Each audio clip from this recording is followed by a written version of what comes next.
आज चर्चा का विषय है battle of Hormuz.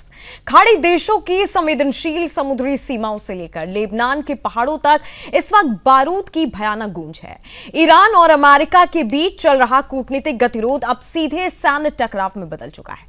Hormuz strait से लेकर कुवैत और बहरीन के सैन्य ठिकानों तक मिसाइल और ड्रोन हमलों ने वैश्विक सुरक्षा को एक बेहद खतरनाक मोड़ पर लाकर खड़ा कर दिया है। जी हां, सुरक्षा विश्लेषक इस वक्त सांस रोककर खाड़ी देशों की तरफ देख रहे हैं। ईरान की इस्लामिक रिवॉल्यूशनरी गार्ड्स कोर्स यानी कि IRGC ने एक अत्यंत आक्रामक कदम उठाते हुए कुवैत और बहरीन में तैनात अमेरिकी नौसेना के 5वें बेड़े के मुख्यालय, मिलिट्री एयरबेस और हेलीकॉप्टरों को निशाना बनाकर बैलिस्टिक मिसाइल और ड्रोन से ताबड़तोड़ हमले किए हैं।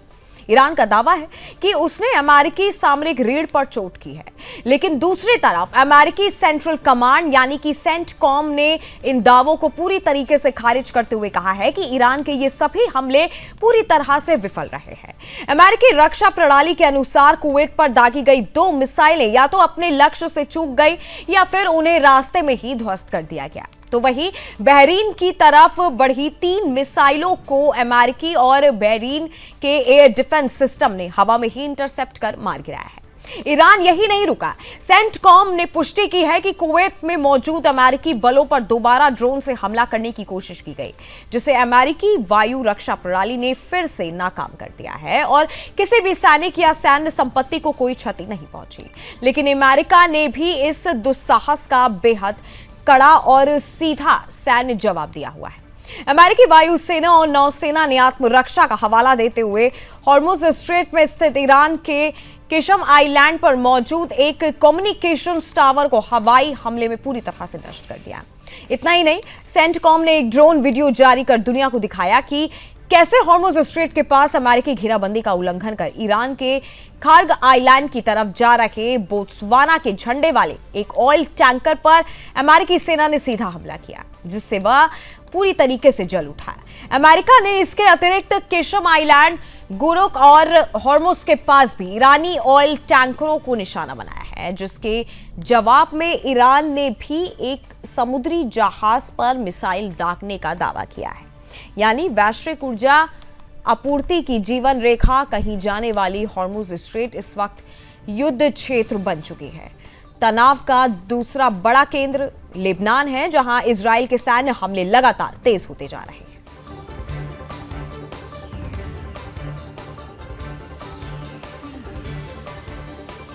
बैटल ऑफ हॉर्मुज अब एक बड़ा विषय एक बार फिर से बन चुका है। मेरे साथ सभी गेस्ट जुड़ चुके हैं। रक्षा विशेषज्ञ जुड़े हैं, मेजर जनरल रिटायर्ड अनुज माथुर जी, और विदेश मामलों के जानकार जुड़े हैं अरविंद सिंह तेजावत जी। आप दोनों का बहुत बहुत स्वागत है इस चर्चा में। और सीधा सबसे पहले रक्षा विशेषज्ञ मेजर जनरल रिटायर्ड अनुज माथुर जी, आपका बहुत बहुत स्वागत है। आपके पास सबसे पहले आना चाहूंगी, एक तरीके से जो खबरें निकल करके सामने आ रही ईरान की तरफ से, अगर ईरान की मिसाइल की बात करूं या ईरान के ड्रोन कार्यक्रम की बात करूं, तो क्या अब उसने अपना संतुलन जो है वो पूरी तरीके से बदल दिया है? सर, आपका माइक म्यूट है। जय हिंद नंदिनी। देखिए, जहां तक ईरान की मिलिट्री कैपेबिलिटी का सवाल है, मिसाइल और ड्रोन के बारे में थोड़ी देर बाद मैं आपके प्रश्न का जवाब देने की प्रयास करूंगा। जो मिलिट्री कैपेबिलिटी है ईरान की, तो इसमें चीजें हैं बिल्कुल। एक कि वो अमेरिका इजराइल की जॉइंट कंबाइंड मिलिट्री कैपेबिलिटी से बहुत बहुत सैकड़ों दर्जे नीचे है, पहली बात। दूसरी बात यह है कि उनको बहुत ज्यादा नुकसान ऑलरेडी हो चुका है। ईरान इस बात को समझता है, लेकिन आप देखिए ईरान ने एक बहुत बेहतर तरीके से एक प्रिंसिपल ऑफ वॉर, कई सारे प्रिंसिपल्स ऑफ वॉर हैं, उसमें एक प्रिंसिपल ऑफ वॉर होता है इकोनॉमी ऑफ एफर्ट। उसमें आप अपना जो एफर्ट है, अपना जो मिलिट्री जो एफर्ट जो लगाते हैं, उसको इस तरीके से लगाते हैं कि वो सही स्थान पर सही मात्रा में लगाया जाए और आने वाले समय के लिए उसको बचा करके रखा जा सके। तो मुझे लगता है उसका उन्होंने थोड़ा बहुत खूबी के साथ प्रयोग किया है। और ईरान इस बात को जानता है कि उसके पास सिवाय ड्रोन मिसाइल के अब और कोई ताकत में मुझे लगता है बची नहीं है। और उनके पास एक फास्ट स्पीड बोट्स हैं जो कि इतने बड़े समुद्री बेड़े के सामने मुझे लगता है कुछ, मेरा मिलिट्री जो नॉलेज है वो ये कहती है कि इतने बड़े मिलिट्री बेड़े के सामने वो 100 200 500 स्पीड बोट्स की कोई वो नहीं है, अन्यथा अभी तक उन्होंने काफी कुछ वहां पर कर दिया होता। तो वो प्रयास कर रहे हैं, जिस बैलेंस की आप बात कर रही हैं वो बैलेंस वहां बनाने का प्रयास कर रहे हैं। लेकिन आज ईरान के ऊपर दो तरफा दबाव है, मिलिटरीली और इकोनॉमिकली। इकोनॉमिकली अमेरिका ने उनको चोक करके रख दिया है। आज ईरान की जो परिस्थिति है उसको आप देखने का प्रयास करिए, किस तरह से वहां इन्फ्लेशन जबरदस्त तरीके से बढ़ रहा है, एसेंशियल चीजें वहां पर नहीं है। ये बातें निकल करके बाहर नहीं आएंगी क्योंकि ईरान आईआरजीसी के गिरफ्त में है, वो फिल्टर्ड इंफॉर्मेशन वहां से आ रही है। लेकिन ये बिल्कुल निश्चित है, मेरा ये मानना है कि बहुत ज्यादा नुकसान ईरान का हो चुका है। ईरान को फिजिकल भी डैमेज, एक सेकंड और नंदिनी, डैमेज हुआ है। उसकी वजह से कहीं ना कहीं उनकी जो रिक्वायरमेंट्स हैं उसमें थोड़ा आपको टोन डाउन देखने की दिखाई नजर आ रहा है। और वो प्रयास कर रहे हैं कि पाकिस्तान से बात करते हैं, कभी कहीं करते हैं। तो ये बात समझने की है कि आईआरजीसी के बाहर निकल करके उनको इस बैलेंस की, जिस बैलेंस की आप बात कर रही हैं, उसको दिखाना पड़े। ठीक है, मेरे साथ विदेश मामलों के जानकार भी हैं अरविंद सिंह तेजावत जी, आपका भी बहुत बहुत स्वागत है इस चर्चा में। अब अगर अमेरिका और ईरान इन दोनों के बीच में एक तरीके से एक नया दौर ही कहूंगी, ये जिसकी अब शुरुआत हुई है, किस नए दिशा की ओर अब आगे इशारा कर रहा है? नंदिनी जी, बात तो एकदम आपकी सही है कि ये जो लड़ाई है वो एक अलग चरण में पहुंच चुकी है और ये एकदम सीधे सीधे लगातार हमलों वाला दौर नहीं है। अब मुझे लगता है कि अमेरिका रुक रुक के हमले करते रहेगा और उसको चारों तरफ से घेर कर रहेगा, जैसा कि माथुर साहब ने बोला है, और वैसा ही होगा। तो पूरी तरीके से अमेरिका का यहाँ जो उद्देश्य है वो एकदम साफ है, ईरान को घेरे रखना, उसे थकाना और इतना थका देना कि वह अपने अर्थव्यवस्था के बोझ के तले नीचे दब जाए और आखिर में उसे सरेंडर करना पड़े, या फिर एक ऐसी गरीबी की नई दास्तान शुरू होगी जो कि मुझे लगता है कि जिससे पार पाना ईरान के लिए काफी मुश्किल होगा। तो बिल्कुल आपने ठीक कहा है कि एक नया चरण जो है उसमें लड़ाई प्रवेश तो कर चुकी है नंदिनी जी। जी बिल्कुल, क्योंकि एक तरफ तो अमेरिका और ईरान दोनों के बीच में कहा जा रहा था कि शांति से बैठ के बातचीत हो जाए, लेकिन यहाँ पे एक अलग, जो मैं कहूंगी पिक्चर एक अलग ही देखने को मिल रही है। अनुज जी मेरे साथ है, रक्षा विशेषज्ञ सर। अगर मान लेते हैं कि अमेरिका एक बहुत बड़ा जवाब देने की कंडीशन में आगे बनता है, तो क्या ईरान के पास इतने जो पर्याप्त विकल्प उसके पास मौजूद है कि वो फिर जवाबी कार्रवाई भी जो है वो सह पाएगा? नंदिनी देखिए, मैं ये थोड़ी देर यही बताने का प्रयास कर रहा था, ईरान को कहीं से भी डायरेक्ट मदद नहीं मिल रही है। ये बात बिल्कुल साफ है, बिल्कुल। न चीन ने उनको कुछ दिया है, न रूस ने उनको कुछ दिया है। जबानी जमा खर्च दोनों कर रहे हैं और अच्छे से कर रहे हैं, लेकिन कहीं से भी उसको डायरेक्ट मिलिट्री हार्डवेयर की एड नहीं आ रही है। तो जो मिलिट्री पावर का बैलेंस है वो निश्चित रूप से अमेरिका के फेवर में है। लेकिन अब जो सबसे बड़ा जो बदलाव आया है वो इस ब्लॉकेड की वजह से आया है। ये ब्लॉकेड ने क्या किया है कि ईरान के ऊपर इन्होंने आर्थिक रूप से बहुत ज्यादा दबाव लगा दिया। देखिए, स्ट्रेट ऑफ हॉर्मुज के बंद होने से अगर कोई देश सबसे ज्यादा प्रभावित है तो उसका नाम है ईरान। ये बात समझने की कोशिश करना पड़ेगा। आप पूरी दुनिया ने नए अल्टरनेटिव देख लिए हैं, पूरी दुनिया इससे उभर करके सामने आ रही है। और अगर जो प्रभाव इसका 22-25% एनर्जी फ्लो पे था वो घट करके 10-12% रह गया है, क्योंकि लोगों ने दूसरे रास्ते ढूंढ लिए हैं, चुन लिए हैं, और आगे इनको ढूंढ लिया जाएगा। तो इसका प्रभाव भी कम हो रहा है। सर्वाधिक प्रभाव उनके अपने व्यापार पे, अपने इकोनॉमी पे पड़ रहा है। और उसकी वजह से अमेरिका ने जो अब काम करके रखा है वो ये है कि थोड़ा थोड़ा इसको सिमर करते रहो और ईरान को इकोनॉमिकली चोक करते रहो। जहां तक सवाल ईरान की मिलिट्री रिटेलिएटरी कैपेबिलिटी का है, या अगर मिलिट्री टर्म में मैं उसको बोलूं, जो रेजिडुअल कॉम्बैट पावर जो ईरान के पास बची हुई है वो मेरे हिसाब से काफी कम है। और वो पावर किसी की और अमेरिका, देखिए आप देखिएगा आने वाले समय में डायरेक्ट हमला नहीं होगा। शुरुआत में जब हमले हुए थे तो ये बात हर एक कह रहा था कि समय जो है वो ईरान के साथ है और जितना लंबा युद्ध चलेगा उतना अमेरिका को नुकसान होगा। अब वो जो चीज है वो टर्न हो गई है मेरे हिसाब से, जब से ये ब्लॉकेड लगा है।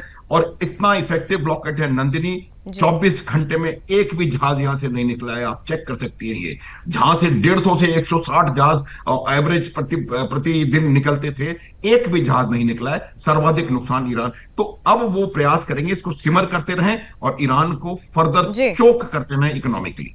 जी बिल्कुल, क्योंकि जिस तरीके से एक स्थिति अलग सी पैदा हो रही है, इसकी चिंता हालांकि कहीं ना कहीं पूरी दुनिया पे, भारत पे तो हालांकि इसका असर एक तरीके से देखा ही जा रहा है। विदेश मामलों के जानकार हैं अरविंद सिंह तेजावत जी। अरविंद जी, अगर तेल बाजार की बात करूं या पूरे अर्थव्यवस्था की, दुनिया की पूरी अर्थव्यवस्था की बात करूं, तो ये जो घटनाक्रम लगातार निकल के सामने आ रहे हैं, आने वाले दिनों में क्या असर पड़ सकता है इन सब पे? इसका असर मुझे लगता है कि पूरी दुनिया के स्तर पर अर्थव्यवस्था धीमी पड़ सकती है, क्योंकि आपने व्यापार जो है वो एक तरीके से काफी बड़ा व्यापार का हिस्सा आपने बंद कर दिया, चौक कर दिया है। भारत पे तुरंत असर पड़ेगा। और मैंने बताया कि जैसे कि भारत सबसे ज्यादा प्रभावित होने वाले देशों में है, तो अब भारत की जीडीपी गिर सकती है। हमारे यहाँ पे कुछ एम्प्लॉयमेंट रिलेटेड वो समस्याएं आ सकती है। असर तो अभी भी दिख रहा है, क्योंकि हर सेक्टर में, चाहे वो कोई सा भी सेक्टर हो, उसमें सीधा डायरेक्ट या इनडायरेक्ट इफेक्ट तो दोनों पे आ रहा है। और एक अर्थव्यवस्था को छोड़कर अगर हम एक नए वर्ल्ड ऑर्डर की बात करें तो वो दिख रहा है। अमेरिका का यहाँ सीधा साफ है, जो बढ़िया दुनिया की जो बड़ी ताकतें हैं, चाहे चीन हो, रूस हो, भारत हो, उसको उसने कहीं ना कहीं कन्विंस कर दिया है। तो अभी यूनाइटेड स्टेट ऑफ अमेरिका का पूरा फोकस ईरान को बर्बाद करना है, और वो एक प्रक्रिया के तहत करना चाहते हैं धीरे धीरे। तो जब ईरान खत्म हो जाएगा, तब अमेरिका के लिए फिर कुछ नए मुद्दे होंगे, जो हम जानते ही अपने एजेंडा में पहले से ही ले लिया है। और वो हो सकता है कि क्यूबा और फिर ग्रीनलैंड और उसके बाद में गल्फ का कोई नया देश अमेरिका के निशाने पे होगा। तो यह जो है एकदम साफ साफ दिखाई दे रहा है। नंदिनी जी। जी, रक्षा विशेषज्ञ है मेरे साथ। सर, अगर डोनाल्ड ट्रंप की थोड़ी सी बात कर ली जाए, पहले से ट्रंप के कुछ लगातार 2-3 बयान ऐसे आए, उन्होंने कहा कि युद्ध खत्म हो गया या युद्ध खत्म होने वाला है, या डील जो है ईरान नहीं मान रहा है। फिर कभी उनका कहना था कि डील जो है हम आपस में जो है बातचीत कर रहे हैं। लेकिन अब जो ये एक अलग ही पिक्चराइजेशन सामने निकल के आया है, एक तरीके से कहा जा रहा है कि ट्रंप ने जो है नेतन्याहू को फटकारा भी है एक तरीके से, लेबनान में जिस तरीके की स्थिति पैदा हो रही है। तो दुनिया आखिरकार ट्रंप की किस बात पर भरोसा करे, क्योंकि उनका तो बयान लगातार बदल रहा है, लेकिन सवाल वही है कि आखिरकार युद्ध जाएगा किस तरफ आगे?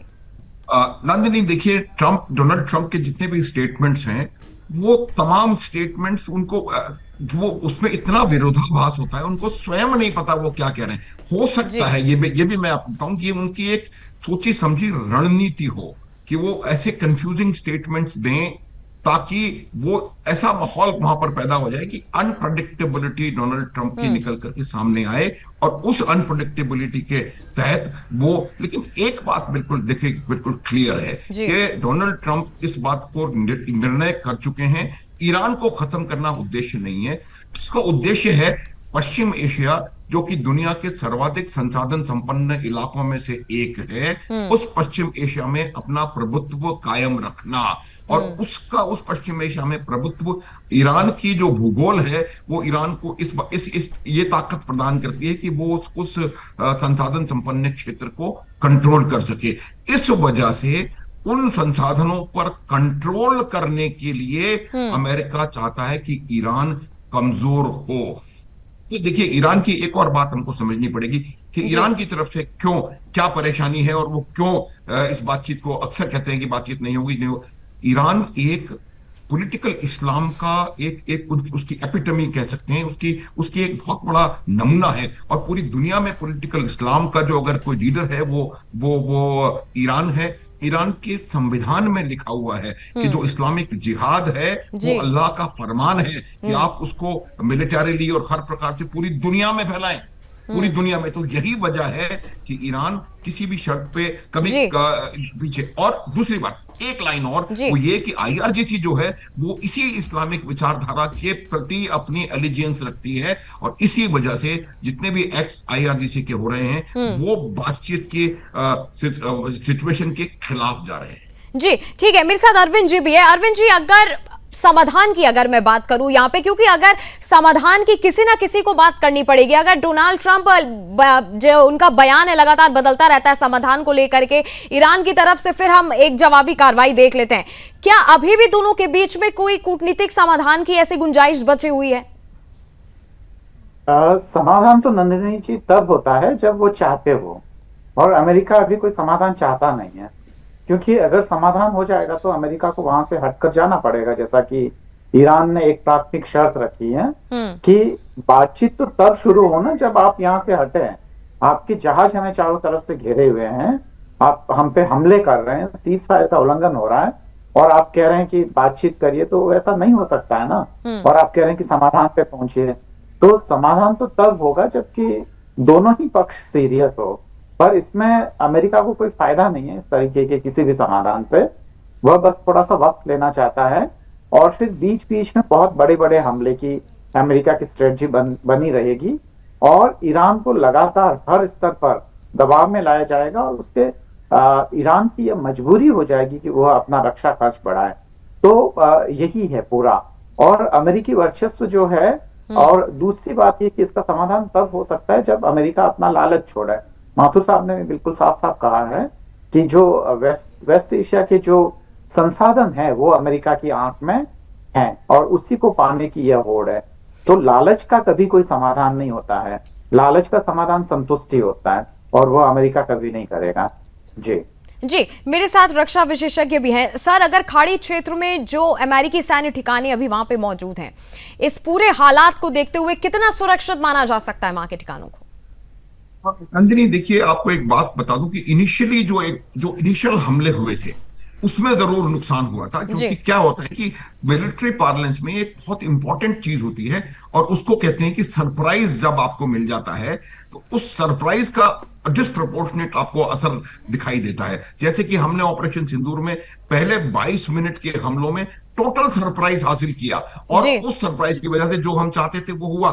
तो वही आज जो परिस्थिति है, हर एक अमेरिकी बेस जो है वो उसको पता है कि जब भी कोई भी चीज कहीं भी होगी उसका रेपरकशन उनके ऊपर आएगा। वो तैयार हैं, उनको मालूम है कि 2 मिसाइल का हमला उनके ऊपर हुआ था, उसको खत्म कर दिया गया। तो ये बिल्कुल तैयार हैं। जहां तक सुरक्षा की बात है, अमेरिका की बेसों की सुरक्षा पूरी तरह से मेरे हिसाब से की कर दी गई है, और जितना नुकसान किसी भी इस प्रकार के युद्ध में हो सकता है लॉजिकली वही होगा, उससे ज्यादा नुकसान होने की संभावना मुझे नजर नहीं आ रही है। हर एक अमेरिकी बेस तैयार है किसी भी प्रकार के हमले से अपनी सुरक्षा करने के लिए।